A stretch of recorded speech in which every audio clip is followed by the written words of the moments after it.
वंत GK में। तो आज देखेंगे हम चंद्रवंश का पार्ट 2।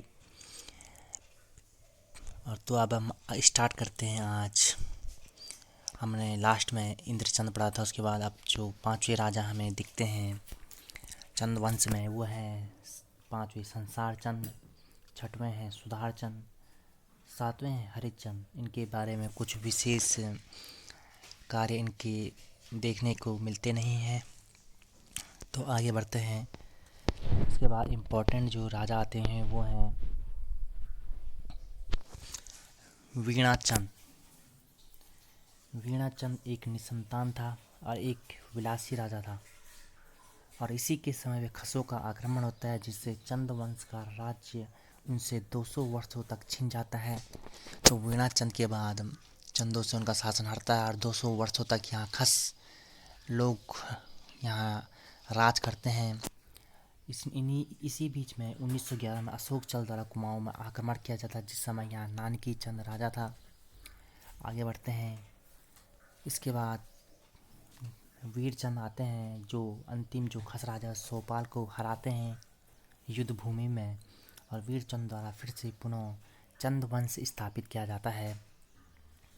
इसके बाद देखते हैं हम, फिर आते हैं इसके बाद नहरचंद, और इसके बाद आते हैं थोहरचंद। थोहरचंद 23वां राजा था, और जो फ्रेजर और हैमिल्टन है वो इन्हें चंद्रवंश का संस्थापक मानते हैं। तो 23वें राजा के रूप हैं, पर जो फ्रेजर और हैमिल्टन है वो इन्हें संस्थापक मानते हैं। इसके बाद आते हैं त्रिलोकचंद। त्रिलोकचंद है 25वें राजा, जिन्होंने नैनीताल, जिसे चखाता बोलते थे पहले, वहाँ तक विस्तार करने की परियोजना बनाई थी। अब आते हैं इसके बाद नेक्स्ट जो राजा देखने को मिलते हैं वो हैं उमरचंद, उसके बाद धर्मचंद। इनके बारे में कुछ विशेष मिलता नहीं है। उसके बाद जो इम्पोर्टेंट राजा वो हैं अभयचंद। इनका स्वयं का अभिलेख मिलता है, मानेश्वर चंपावत भित्ति शिलालेख इनका प्राप्त होता है। अभयचंद के बाद से ही लेख मिलना शुरू होते हैं चंद्रवंश की, और चंद्रवंश का सबसे प्राचीनतम लेख अभयचंद का है, यह आपने ध्यान रखना है। आगे बढ़ते हैं। इम्पोर्टेंट राजा है करमचंद। करमचंद के बारे में कुछ विशेष देखने को नहीं मिलता है। अब आता है इम्पोर्टेंट गरुड़ ज्ञानचंद। गरुड़ ज्ञानचंद। तो ज्ञानचंद के बारे में जिसे गरुड़ चंद भी बोलते थे, तो इनका कार्यकाल रहा 1314 से 1419, 45 वर्षों तक इन्होंने शासन किया। सबसे अधिक समय तक शासन करने वाले चंद शासक हैं ये प्रथम शासक हैं जो दिल्ली दरबार गया था। वहाँ फिरोज शाह तुगलक से इसने भेंट की, और दिल्ली में जाकर ज्ञानचंद ने उड़ते हुए गरुड़ को मार गिराया था, जिससे वहाँ उसे गरुड़ चंद की उपाधि मिली थी। इसका राज चिन्ह गरुड़ था। अगर देखते हैं चंद्रवंश का जो राज चिन्ह था वो गाय थी, पर जो गरुड़ चंद के समय चंद्रवंश का राज चिन्ह देखने को मिलता है वो मिलता है गरुड़। तराई भाबर का क्षेत्र इनको भेंट स्वरूप प्रदान होता है गरुड़ ज्ञानचंद को। आगे देखते हैं इनके बारे में।